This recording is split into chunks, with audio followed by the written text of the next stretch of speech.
Okay, let's go in the Wayback Machine and break this play down right here. It's Giants Expos. We have Barry Bonds at the plate. It's a little bit blurry. We've got the bases loaded and one out.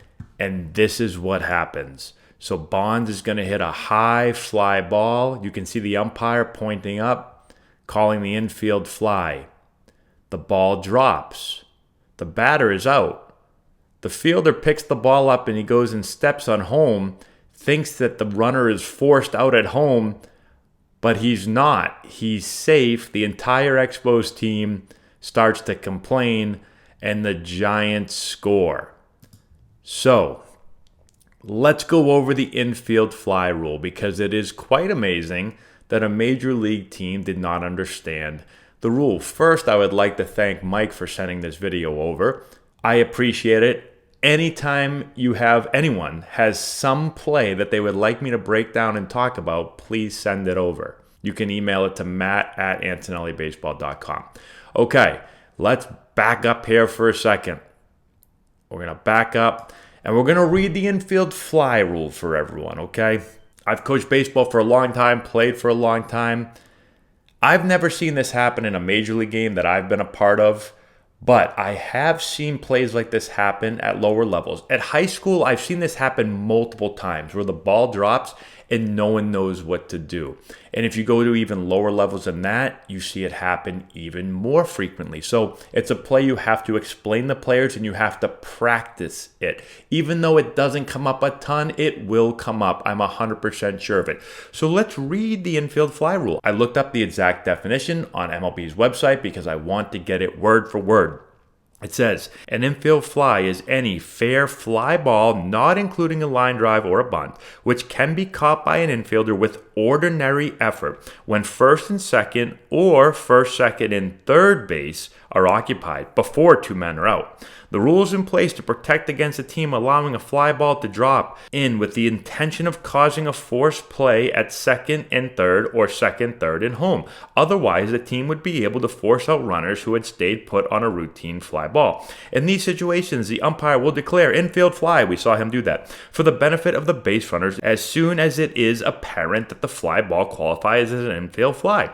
The batter is out even if the ball is not caught, and the base runners can advance at their own risk. If the ball is caught, the base runners can attempt to advance as they would on a typical ball caught in the air. Okay.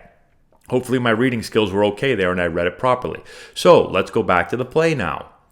So here we go. We've got that situation. Bases loaded, less than two outs. We've got the high fly ball. We have the umpire pointing right here. Infield fly. Batter is out. So once this ball drops, boom, the ball drops. Okay, it's a fair ball. Infield fly was called. The ball drops. At this point, Barry Bonds is out. Because he is out, there are no longer any forces on the bases. He is out, so you can't just pick this ball up and tag home plate because the batter runner is already out.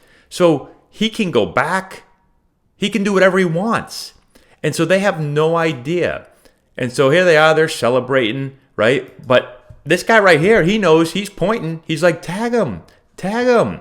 Nobody tags him.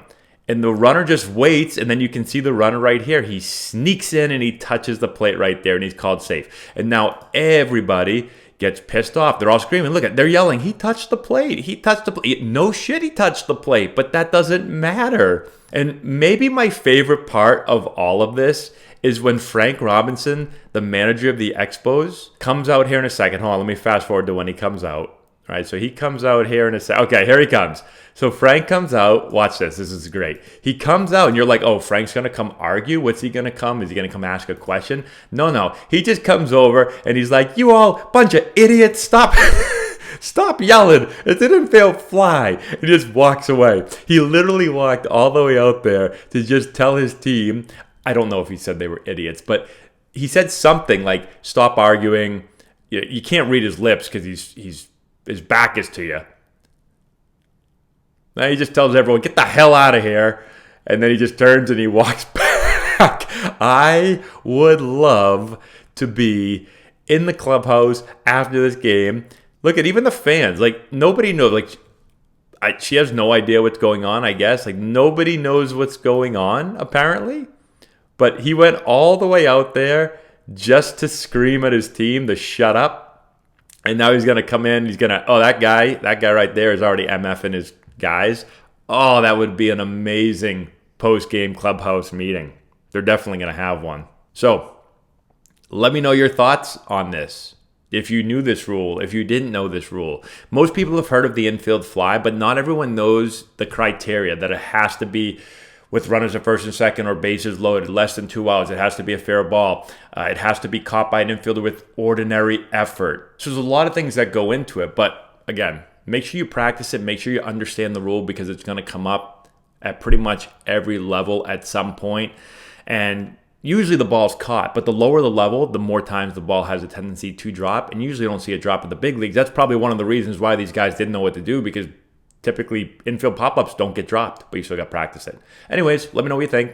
Subscribe to the channel, hit the notification bell, give it a thumbs up, all that good stuff, and we'll talk to you later.